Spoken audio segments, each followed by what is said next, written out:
여호와 하나님이 땅의 흙으로 사람을 지으시고 생기를 그 코에 불어 넣으시니 사람이 생명이 된지라. 아멘. 비천함을 깨달을 때 존귀함을 누린다라는 제목을 가지고 좀 은혜를 나누려고 합니다.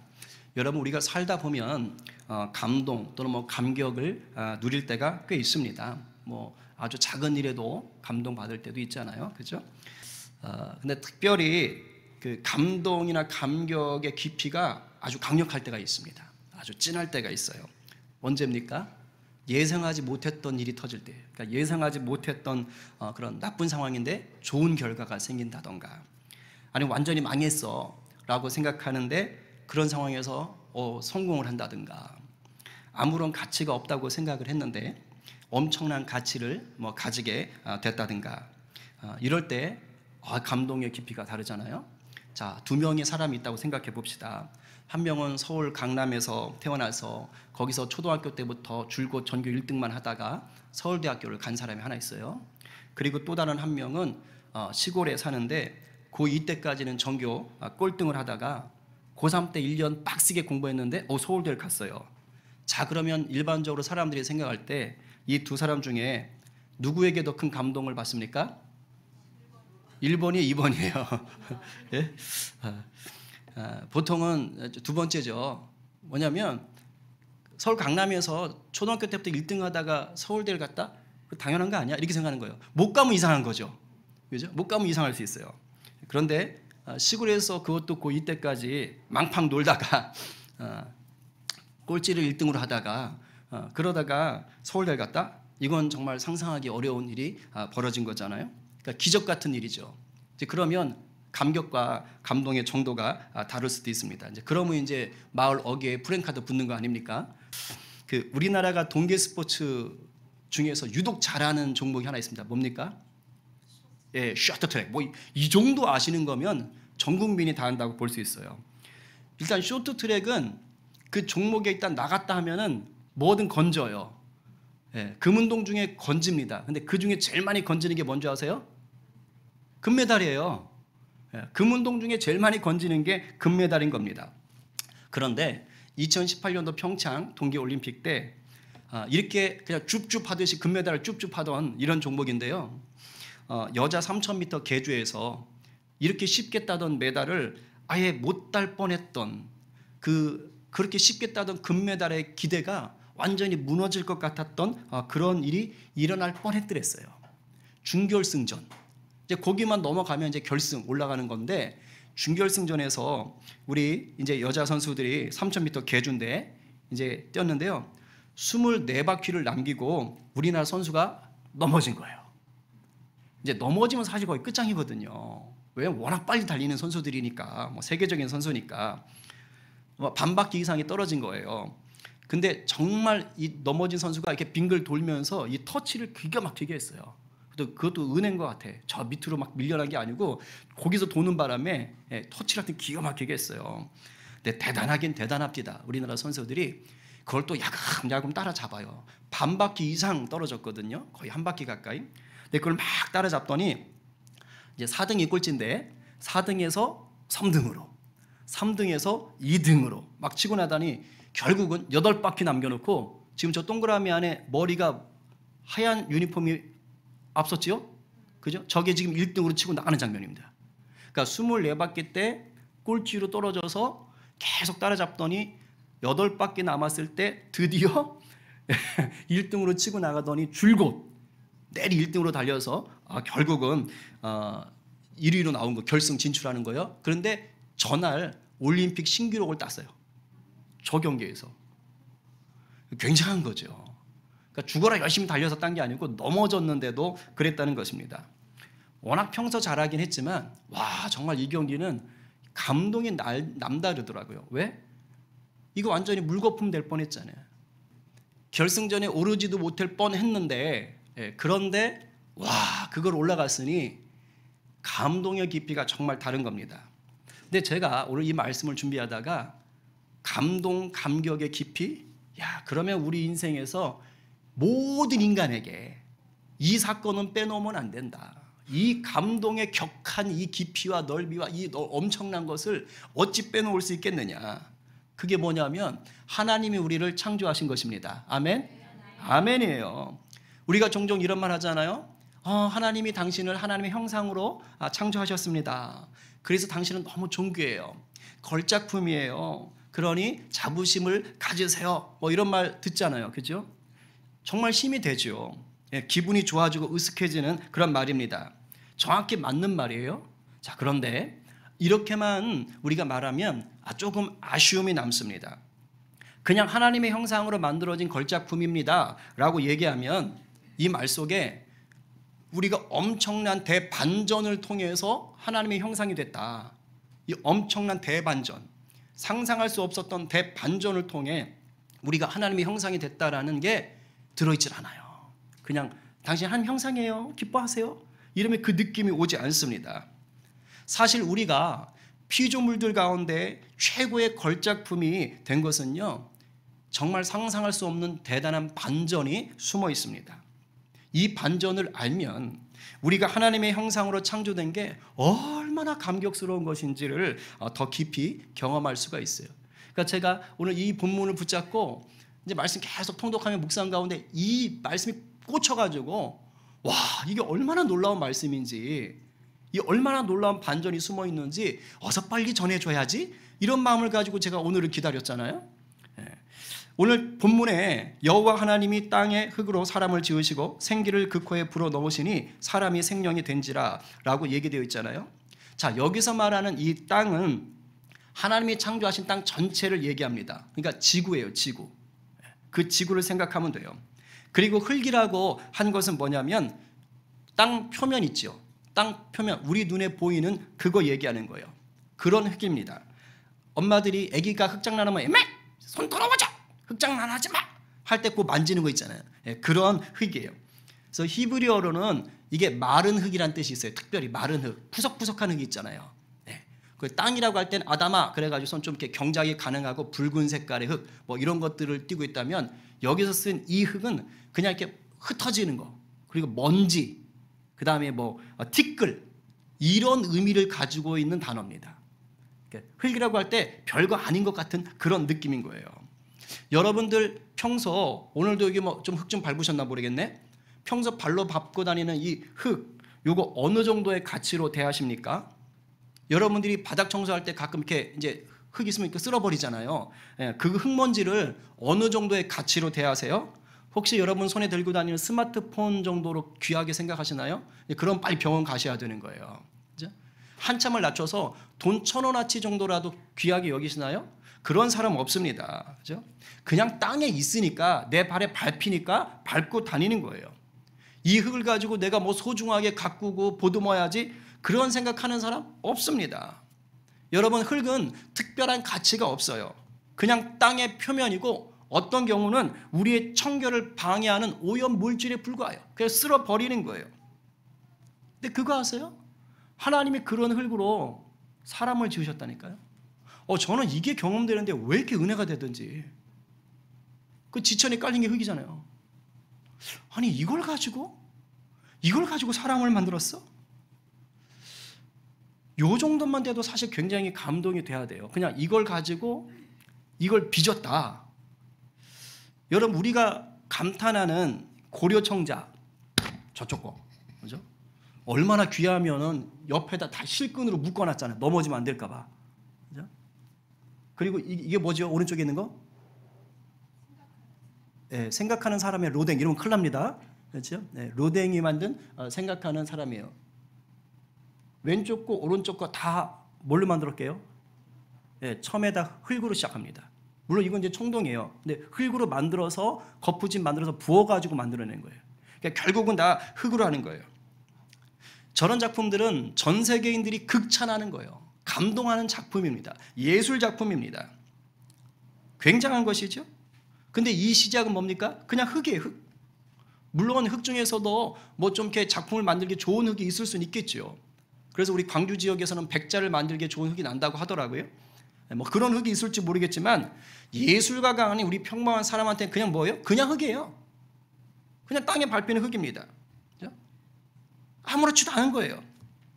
그런데 그게 예술가의 손에 들어가니까 어떻게 된 겁니까? 바뀐 거예요. 걸작품이 돼요. 예술가의 창조성과 열정과 정성이 들어가니까 한날 보잘것없던 아무런 가치가 없던 그 흙이 값을 매기기 어려울 정도의 그런 귀하디 귀한 예술품이 되더라 이 말이에요. 그러니까 하나님이 그냥 그 흙덩이 가지고 이렇게 해서 사람의 모양을 만들었지요. 어쩌면 그것도 저 고려청자나 아니면 저 로등의 작품처럼 그런 굉장한 예술 작품일 수가 있습니다. 거기까지만 해도 그냥 빚어가지고 흙덩이를 이렇게 사람 모양으로 만든 것까지만 해도 굉장한 예술 작품일 수 있는 거예요. 하나님이 최초로 만든 소조 작품인 거죠. 소조 작품. 그죠? 그런데 여기서 하나님이 멈추시면 치명적인 한계가 드러납니다.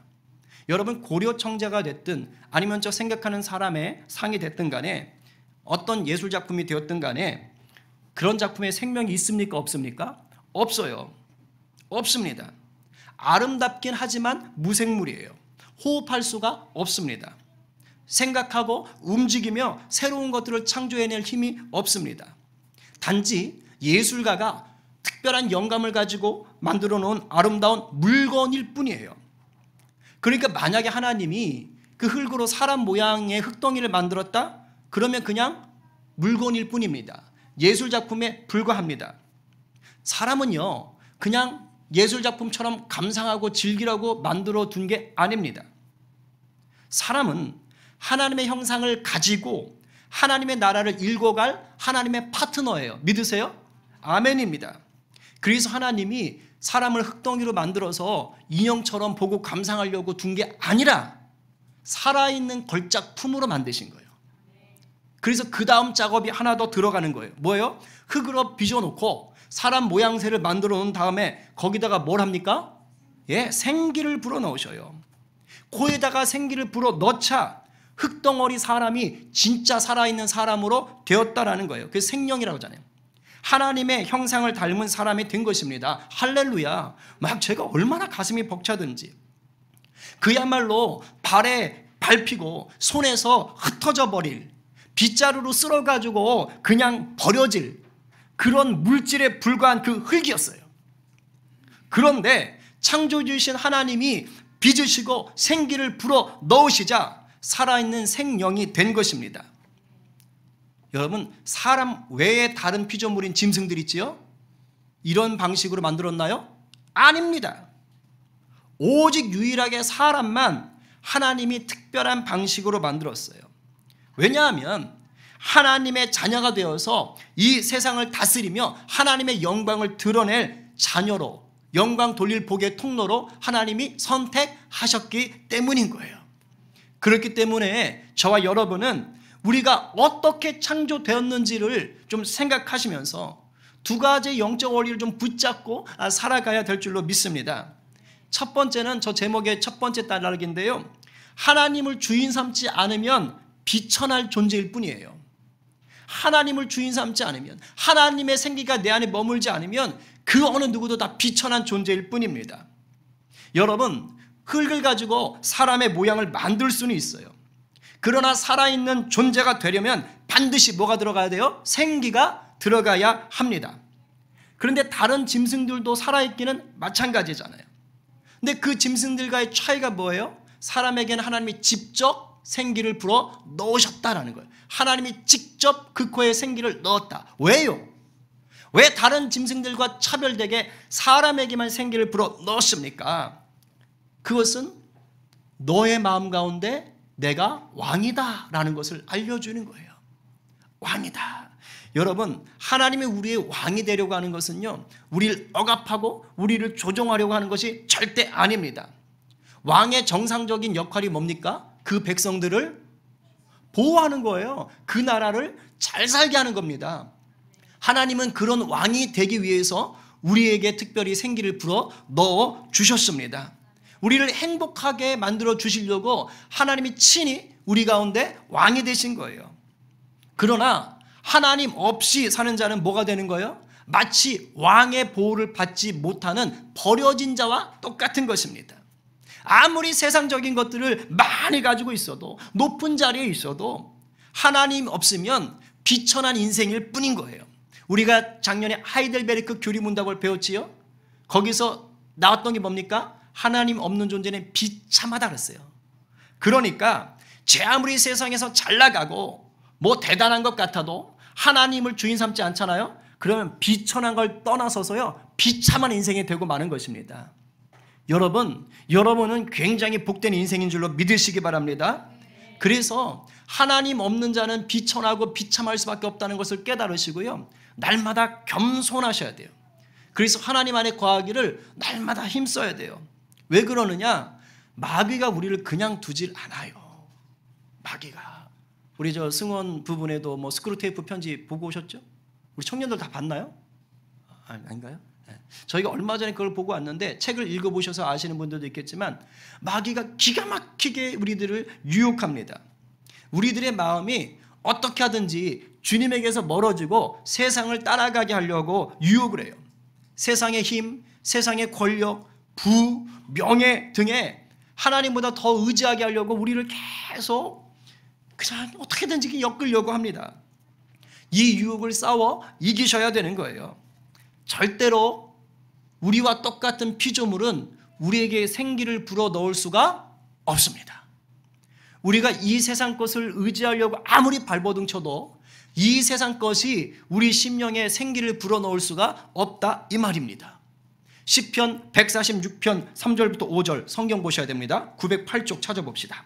자, 우리 주님께서 우리에게 이렇게 말씀하십니다. 자, 귀인들을, 자, 다 함께 큰 소리로 5절까지 시작. 귀인들을 의지하지 말며 도울림이 없는 인생도 의지하지 말지니 그의 호흡이 끊어지면 흙으로 돌아가서 그날에 그의 생각이 소멸하리로다. 야곱의 하나님을 자기의 도움으로 삼으며 여호와 자기 하나님에게 자기의 소망을 두는 자는 복이 있도다. 할렐루야. 아멘, 아멘, 아멘, 아멘, 아멘. 세상에 있는 것들 의지하지 말라는 거예요. 왜 그렇습니까? 호흡이 끊어질 때가 반드시 온다는 거예요. 육체의 호흡이 끊어지면 결국 어디로 돌아가요? 처음 하나님이 인간을 창조할 때 그 하나님 손에 있었던 그 푸석푸석한 흙 있죠? 그냥 그런 걸로 돌아가고 만다는 거예요. 제 아무리 세상에서 대단한 권세를 가졌던 자도 죽고 나면 아무런 영향력을 줄 수가 없어요. 오죽하면 전도서에 산 개가 죽은 사자보다 낫다고 하는 말이 있겠어요. 죽으면 우리에게 영향력을 줄 수 없는 것입니다. 특별히 인간은 그 누구도 인간에게 영생의 복을 줄 수가 없어요. 하나님께서 분명히 알라는 것이에요. 하나님께 소망을 두는 자가 복되다라고 말씀하시는 거예요. 그러니까 우리는요, 우리 안에 하나님의 생기가 끊어지지 않도록 힘써야 됩니다. 정말로 힘써야 돼요. 아무리 바쁘고 답답하고 힘들어도 예배하고 기도하고 말씀을 먹는 것을 놓치시면 안 돼요. 그거 놓는 순간 죄송합니다, 메말라 버려요. 푸석푸석한 흙덩이가 되는 겁니다. 여러분, 교회 나오고 뭐 신앙생활 하는 것 같아도요, 정말 하나님의 그 생기가 내 안에 머물도록 내가 힘쓰지 않으면요, 교회는 나와도 그냥 푸석푸석 흩어지는 그 흙먼지 같은 그런 존재로 살고 있는 거예요. 우리가 정말로 이 세상 유혹 가운데 정말 우리가 이겨내야 돼요. 그럼 내가 유혹을 안 받을 거야, 안 받을 거야, 그게 아니라 하나님 안에 거하시면 되는 것입니다. 우리가 이것을 놓지 않게 되기를 간절히 축복합니다. 아멘이에요, 아멘이에요. 그래서 세상의 자랑으로 우리 인생을 채우려고 하지 마시고, 내가 하나님을 알고 누리는 것이 나의 기쁨입니다. 그것이 나의 자랑입니다. 이런 인생이 되기를 간절히 축복합니다. 예레미야 9장 23절 24절 1066쪽이에요. 여호와께서 이와 같이 말씀하시되 지혜로운 자는 그의 지혜를 자랑하지 말라. 용사는 그의 용맹을 자랑하지 말라. 부자는 그의 부함을 자랑하지 말라. 자랑하는 자는 이것으로 자랑할지니 곧 명철하여 나를 아는 것과 나 여호와는 사랑과 정의와 공의를 땅에 행하는 자인 줄 깨닫는 것이라. 나는 이 일을 기뻐하노라. 여호와의 말씀이니라. 아멘. 우리의 자랑이 오직 주님 되기를 간절히 축복합니다. 전도서의 고백처럼 주님 없는 인생은 헛되고 헛되니 헛되고 헛되도다일 뿐이에요. 우리의 창조주를 날마다 기억하고 성령으로 함께 정말로 동행하시는, 그래서 주님 한 분만으로 나는 만족해, 이 찬양이 입에서 떠나지 않는 그런 저와 여러분 되기를 간절히 축복합니다. 두 번째 원리는 뭐냐면 하나님을 주인 삼은 자는 어떤 상황에도 존귀할 수 있다는 것입니다. 아멘이십니까? 우리가 살아가는 일상은요, 끊임없이 경쟁하고 비교할 수밖에 없어요. 세상이 그렇습니다. 내가 의도하든 의도하지 않든 비교를 당하고 경쟁 속에 내몰려요. SNS만 열심히 봐도 스트레스 받습니다. 뭐가 많은지, 그죠? 그러다 보면 괜히 무슨 생각이 드냐면 내가 남들보다 더 못한 것 같아서 낙심될 때가 많아지는 거예요. 외모를 비교하고, 일터를 비교하고, 자기 부모를 남의 부모와 비교하고, 자기 자녀를 남의 자녀와 비교하고, 내가 가진 재산 정도를 비교하고, 학벌을 비교하고, 건강을 비교하고, IQ를 비교하고, 뭐 비교할 게 없어서 너는 샴푸 못 쓰니 이런 걸 비교하고 있고, 그죠? 온통 그냥 이렇게 사는 거. 끝도 없이 비교하고, 비교당하고, 경쟁하고, 경쟁당하고, 그렇게 삽니다. 가끔 저희가 이제 주중에 예배를 이렇게 드리다 보면 우리 딸 얼마나 이뻐요, 그렇죠? 표정이 왜 그러죠? 우리 하원이 얼마나 이쁩니까? 그래서 우리 딸 이쁘다, 얼마나 이쁜지 모르겠다. 그러면 못생겼어, 뭐가 이뻐, 뭐가 무슨. 정말 저는 마음 중심에 그렇게 말해요. 장난으로 저러면 좋겠다. 얼마나 이쁜데 정말 깨물어도 그냥 아프지 않은 건가? 아픈 건가? 하여튼 너무 이쁜데 그런데 그러는 거예요. 물론 예민할 때니까 그렇겠죠. 예. 근데 아들은 좀 자존감이 높은 것 같아요. 그건 잘생겨서 그러면 교만한 건지 뭔지. 여하튼 그런데 정말 그러지 않았으면 좋겠어요. 난 왜 이렇게 못생겼지? 막 이런 걸 하고 있고. 그 SNS에 올라오는 포털 사이트에 올라오는 연예인들은 다 이게 고치고 포토샵하고 다 그런 거잖아요. 그걸 왜 거울에 비친 자기 모습하고 비교를 해? 그게 안 된단 말이야. 그리고서는 또 나는 왜 이렇게 가난하지? 왜 나는 이것도 없지? 나는 왜 이렇게 머리가 나쁘지? 나는 왜 이렇게 풀리는 게 없어? 그죠? 왜 이렇게 되는 일마다 꼬여? 아니면 나는 왜 이렇게 몸이 약한 거야? 그냥 이런 식으로 자존감에 상처를 입어가지고 열등감과 우울함에 시달릴 때가 너무 많아요. 예수를 믿는데도 그렇습니다.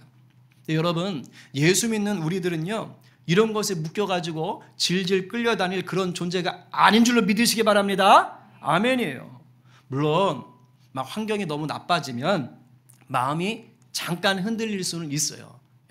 그것까지 하지 말라고 그러면 그건 로봇이죠. 우리도 사람이기 때문에 하나님 우리에게 감정을 주셨어요. 그래서 어려운 일 당하면 그러면 마음이 무너질 때도 있고 힘들릴 때도 있어요. 그러나 곧 이기게 하십니다. 왜냐? 우리 안에 하나님의 생기가 머물고 있잖아요. 하나님의 은혜가 머물고 있잖아요. 그러면 우리는 가장 존귀한 자예요. 그 어떤 것으로도 우리를 무너뜨릴 수 없어요. 왜냐하면 우리 하나님이, 우리 주님이 세상에서 가장 대단한 분이시기 때문입니다. 우리 주님보다 부자 있나요? 없어요. 역대상 29장 11절 12절. 자, 구약 성경 654쪽입니다. 구약 654쪽에 역대상 29장 11절과 12절 말씀. 자, 여호와여 다 함께 시작. 여호와여, 위대하심과 권능과 영광과 승리와 위엄이 다 주께 속하였사오니 천지에 있는 것이 다 주의 것이로소이다. 여호와여, 주권도 주께 속하였사오니 주는 높으사 만물의 머리이심이니이다. 부와 귀가 주께로 말미암고 또 주는 만물의 주제가 되사 손에 권세와 능력이 있사오니 모든 사람을 크게 하심과 강하게 하심이 주의 손에 있나이다. 아멘. 할렐루야. 아멘. 자, 이 말씀이 막 생각이 나면서 그렇지. 그분께서 작정하셔서 내 인생을 끌어가시겠지만 또 내가 그분 앞에서 어떻게 살아가는지에 따라서 또 하나님께서 내 인생을 풀어놓으시겠지만 여하튼 우리 하나님이 최고다. 이게 막 와닿는 거예요. 그러니까 기분이 너무 좋아. 더 좋은 건 뭔지 아세요? 이렇게 위대하시고 풍성하시고 능력이 있으신 우리 하나님께서 우리를 천하보다 귀하게 여긴다는 것입니다. 하늘을 나는 새보다 꽃들, 들에 핀 꽃들보다 하나님 우리를 더 귀하게 여기셔요. 그냥 듣기만 하세요. 공중의 새를 보라. 심지도 않고 거두지도 않고 창고에 모아 들이지도 아니하되 너희 하늘 아버지께서 기르시나니 너희는 이것들보다 뭐하지? 귀하지 아니하냐? 아멘. 지금 주님이 여러분에게 하는 목소리로 들으시기 바랍니다. 너희에게는 심지어 머리털까지도 다 세신 바 되었으니 두려워하지 말라. 너희는 많은 참새보다 더 귀하니라. 아멘. 아멘이에요. 이렇게 우리를 천하보다 귀하게 생각하시는 우리 주님께서 구할 때 후히 주신다고 말씀하십니다. 구하는 자녀에게 좋은 것을 주시겠다고 약속하셨어요. 마태복음 7장 11절에 너희가 악한 자라도 좋은 것으로 자식에게 줄 줄 알거든 하물며 하늘에 계신 너희 아버지께서 구하는 자에게 좋은 것으로 주시지 않겠느냐. 아멘. 아멘. 아멘. 이렇게 좋은 하나님이 저와 여러분의 아빠 아버지가 되시는 줄로 믿으시기 바랍니다. 저와 여러분을 지명하여 자녀로 부르신 줄로 믿으시기 바랍니다. 물론 우리가 하나님 앞에 죄를 짓고 멀어졌던 적이 있었어요. 하나님의 형상으로 지음받았으면서도 불구하고 우리가 하나님 앞에 범죄하여 정말로 갈라졌던 적이 있었어요. 근데 그때도 하나님이 우리를 버리지 않았습니다. 하나님은 더 큰 사랑을 보였어요. 자기 아들 예수 그리스도를 십자가에 내어 주심으로 우리를 향한 사랑을 놓지 않으셨습니다.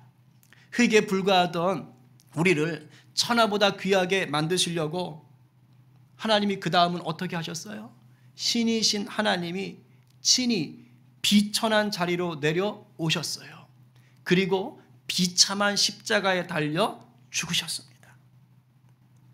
비천하고 비참한 나를 살리려고 우리 주님이 친히 비천하고 비참해 지셨다는 거예요. 제가 이걸 생각하는데 얼마나 은혜가 되든지 그냥 흙덩이에 불과한 나를 하나님의 생기를 넣은 것도 감사한데 그때까지는 하나님이 비참해지신 건 아니잖아요. 하나님이 비천해진 건 아니잖아요. 근데 하나님이 싫어 도망갔던 인생을 다시 예수의 그 은혜로 구원하시려고 하나님이 비천해지셨고 하나님이 비참해지신 거예요. 오늘부터가 이제 사순절 시작되는데 얼마나 그게 은혜가 되던지요. 여러분 이 사실이 믿어진다면 이 세상 그 어떤 어려움 속에서도 넉넉히 이길 줄로 믿습니다. 아멘이에요. 혹시 지금 삶의 자리가 너무 힘든 분들 계십니까? 계셔요. 제가 이런저런 또 상황들을 다 알잖아요. 또 기도 제목들을 듣고 하면 물론 미처 모르는 분들도 있겠지만 너무 힘든 분들이 계셔요. 문제 하나가 아직 해결이 안 됐는데 또 다른 문제가 닥쳐오는 정말 설상가상으로 어려움이 와서 염려와 두려움에 그냥 꽁꽁꽁꽁 묶여져 가는 분들이 계실 수 있어요. 내 인생이 왜 이런가? 내가 왜 이렇게 초라한가? 내 인생이 왜 이렇게 비참한가? 라고 느껴지는 분들이 계실 수 있어요. 여러분 오늘 이 말씀을 붙잡고 주님을 바라보시기 바랍니다. 흙먼지에 불과한 나를 빚어서 하나님의 자녀가 되게 하신 우리 하나님을 바라보시고 비천하고 비참한 나를 귀한 존재 만드시려고 스스로가 비천하고 비참해지신 우리 예수님을 바라봅시다. 우리 주님께서 지금도 성령으로 우리와 함께 하십니다. 그래서 세상이 알 수도 없고 감당할 수도 없는 그 승리할 수 있는 힘을 우리를 위해 준비하고 계신 줄로 믿으시기 바랍니다. 이것을 구하는 자는 좋은 것을 누릴 줄로 믿습니다. 오늘 누가 비천한 나를 존귀하게 하신 은혜의 하나님 안에 온전히 거하시겠습니까? 오늘 누가 비참한 인생들을 살리기 위해서 나를 부르신 주님 안에서 십자가의 은혜를 흘려보내는 복의 통로가 되시겠습니까?